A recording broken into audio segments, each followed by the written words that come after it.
Today we will be looking at mentor texts in the writing classroom.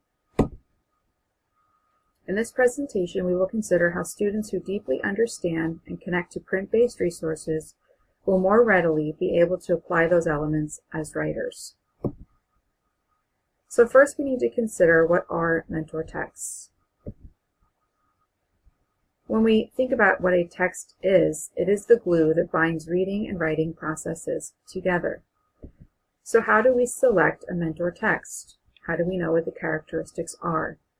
We want to be cautious that we are not just referencing a list of texts that support a specific writing trait or strategy, but that we keep an open mind and view all of our resources as potential mentor texts.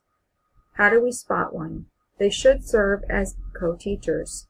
And by this, if we are presenting or modeling a specific writing element or trait, how do these texts actually support that? How are they a tangible example of what we are teaching?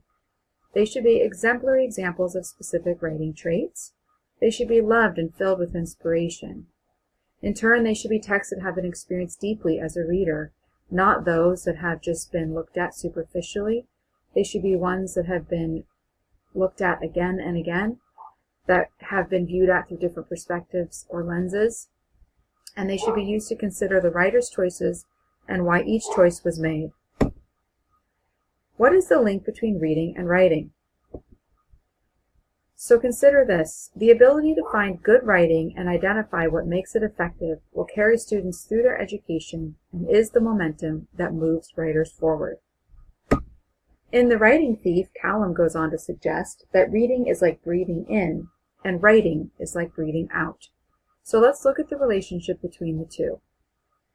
As students notice conventions, this can be done in early elementary through the use of big books, or as students begin to explore print conventions on their own. What do they notice? How is the print displayed? How is stress and meaning conveyed through the print? And in turn, students will begin to incorporate those conventions into their own writing. How do students connect to tone and voice, the pacing, the sentence fluency, the rhythm? They then begin to express themselves in writing through some of those same traits. As students encounter new words, how do they connect to these words? How is the meaning made more powerfully through vocabulary? They will begin to incorporate that powerful language into their own writing. Let's think about mentor texts and the writing process. When we consider the writing process, we think about how writers craft their writing. Mentor texts allow students to consider the writer's process in developing the text. While these mentor texts are the finished product, we can have that conversation around how did the writer get to this place.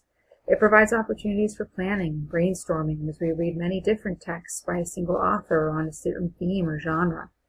There are opportunities to discuss how writers plan, revise, and edit towards a final product. And then as students are in the writing process, how can we go back to these mentor texts and mine them for strong examples of how students can improve their writing, such as developing an opening, a conclusion, how they might consider the words that they are using to convey meaning. So mentor texts can be used, of course, to elevate writing for those who are proficient writers, but how can we use these to reach reluctant readers and writers? As Moser suggests, a strategy that was overwhelming and inaccessible when presented from a text the student knows and understands is suddenly doable.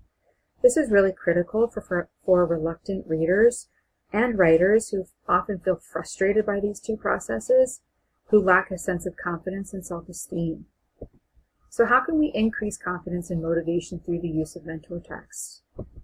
Well, a mentor text is one that can be accessible and easily understood, given that it has been presented to and read through many times. Again, it's not one that students have a superficial understanding of.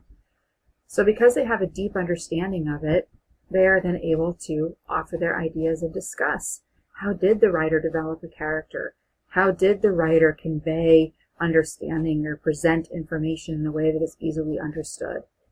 Because of this eagerness to offer ideas and discuss, then students are able to have that confidence to apply some of those elements into their own personal writing.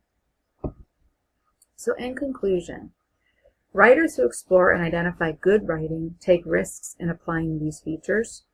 Close reading develops deeper understanding and insights. So that this is not superficial. Mentor texts require close reading. And when we're writing, this requires close reading. Students must refer back to their writing many times. Consider the voice, the tone, the language, the conventions. So as Callum suggests, writing and reading are a 1-2 punch. When we work on one, we naturally work on the other. So in turn, we must provide many opportunities for students to connect the two. In closing, helping readers know books intimately as you would a best friend helps them notice and connect to how a book is assembled, and not only how a text comes to be, but why.